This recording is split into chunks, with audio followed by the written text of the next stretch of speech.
Every face in this painting is wrong. Grinning too wide, painted over, too bright to be alive. The man who painted him grew up in a shop on the Belgian coast, surrounded by masks, sold to people who wanted to be someone else for a night. His name was James Ensor, and he came to believe something unpleasant about the people walking past his window, that the polite face was the lie.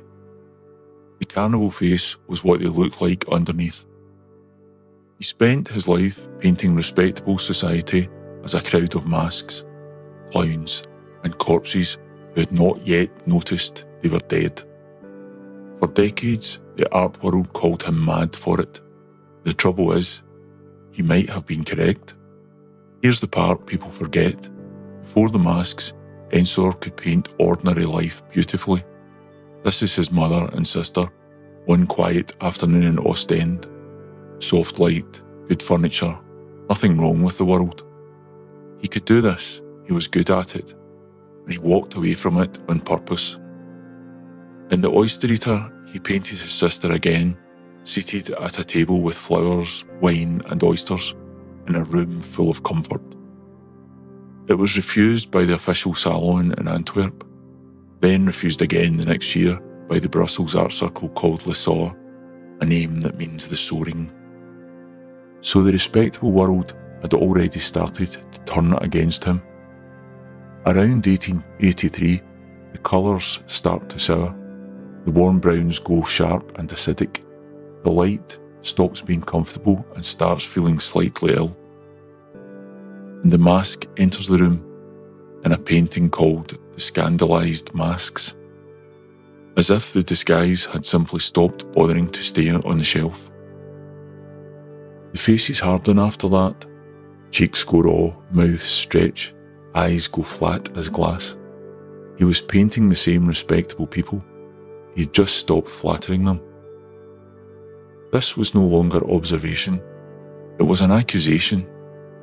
And once he started, it was as if he could not stop. The masks took over everything.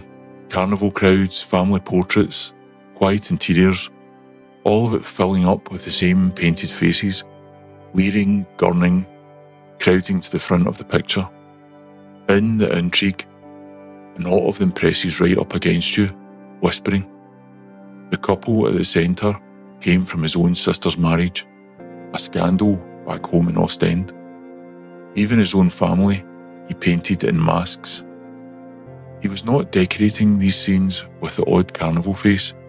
He was replacing people with them, one canvas at a time, until almost no honest face was left anywhere in his work. But the masks were only the start. In the tribulations of St. Anthony, the whole world comes apart into monsters, creatures stitched together from nothing, a sky full of filth and demons, paint scribbled on like graffiti. It looks old and wrong, as if Hieronymus Bosch had somehow seen the future. 4 centuries of nightmare painting folded into one canvas by a man much of his own art world treated as a joke. Then the skeletons arrive. And here's the part that should unsettle you. Ensor did not invent them out of nowhere. He grew up in Ostend, a town that kept turning up human bones in its soil, dead from old siege warfare, dug up well into his own lifetime. He remembered watching it as a boy.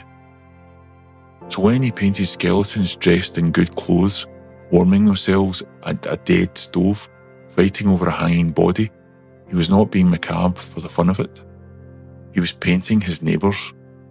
He had decided the respectable people of Ostend were skeletons in costume, killing time until the costume came off. And it was not only the dead he put on trial. In The Good Judges, a bench of magistrates leans over a courtroom, every face swollen and sneering and cruel, sitting in judgment while terrified figures cower below. And while Ensor was making work like this, the law had come knocking on his own family. The Ensors ran a souvenir shop in Ostend, the same shop that sold the masks. In the early 1890s, his mother was dragged through the courts and put on trial, accused of illegally copying a painting by a well-known Antwerp artist to sell in the shop. A petty charge over a cheap reproduction, but it was enough to put a member of his household in front of the very kind of men he painted here. No carnival masks in this one. He had realised he did not need them. He thought respectable authority was grotesque enough on its own. Years later, he did the same to the world of music, lining up the Academy and the critics as a row of sneering judges. The institutions that decided who counted as a real artist, the same institutions that had laughed at him. Remember the face from the start of this video? It came from here. This is the painting Ensor had been building toward his whole life. It is over 4 meters wide, and it shows a saviour riding into a modern city, into the one moment that should stop everyone cold. Nobody stops. The street is a carnival, brass bands, banners, political slogans, masks stacked all the way to the back. The crowd has come out in force, and not one of them is looking at the figure they supposedly came for. He is small, calm, almost buried in the middle of his own arrival, and the face in the middle of that crowd is partly Ensor's own. He had finally done it.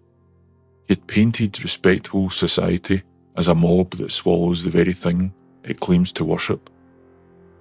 Then came the proof. Years earlier, after salons and art circles kept rejecting him, Ensor had helped start a breakaway group called Levan, the 20. 20 of the most daring artists in Belgium who had walked out on the establishment to show the work the academies refused. These were the radicals, the people who were supposed to understand, and when Ensor brought them this painting, he would not give it wall space. The crowd in the painting had looked away, and so did the crowd outside it now. It would be another 40 years before the public properly saw it at all. The strange part is, Ensor won in the end. He lived to be 89. He outlasted nearly everyone who had called him mad. The honours came. In 1929, the same year Brussels finally hung Christ's entry in public, the king made him a baron. The grotesque little outsider became a respectable old man, playing the harmonium for visitors in the town he never really left. But look at what he had already made. In Self-Portrait with Masks, Ensor puts his face in the middle of a wall of masks, the one real face in the crowd, or the one still pretending. Because the work never softened, even when the man did. The masks kept grinning, the skeletons kept their good clothes on, the crowd kept looking away from the very thing it claimed to want. Time made Ensor safe. It never managed to make the paintings safe. I feel a bit as if I've been caught in the crowd here, because the thing he saw never went away. We still put on the better face, we still come out for the spectacle, we still arrive somewhere that matters and look at everything except the reason we came. He painted that crowd more than 100 years ago. Look again, and we're still in it, still grinning, and still not looking. Ensor filled a canvas with too many faces. Another Belgian painter from the same avant-garde world spent his life on almost none. He painted the same woman over and over, a face he could not stop returning to. She was his sister. His name was Fernand Knopf, and what he did with her image is one of the strangest obsessions in art.